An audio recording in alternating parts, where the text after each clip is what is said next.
आज ठरवलं चहा पिताना कुरकुरीत अशा पालक वड्या बनवायच्या। त्यासाठी एक जुडी पालक, पाऊण कप बेसन, 1 टेबलस्पून लाल तिखट, पाव टीस्पून हळद, 1 टेबलस्पून जिरं, हाफ टेबलस्पून ओवा, 15 लसूण पाकळ्या, 1.5 इंच आला, हाफ टेबलस्पून मीठ घेतलं। पालक स्वच्छ धुवून बारीक चिरून घेतला।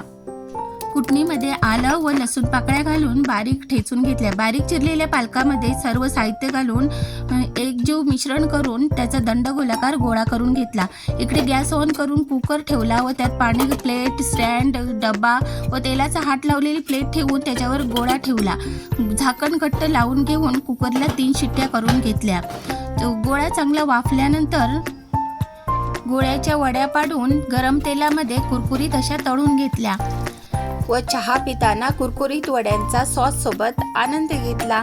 तुम्हाला जर ही माझी रेसिपी आवडली असेल तर माझ्या शीतल किचन या चॅनलला लाईक, शेअर आणि सबस्क्राईब नक्कीच करा आणि कुरकुरीत वड्यांचा आनंद घ्या।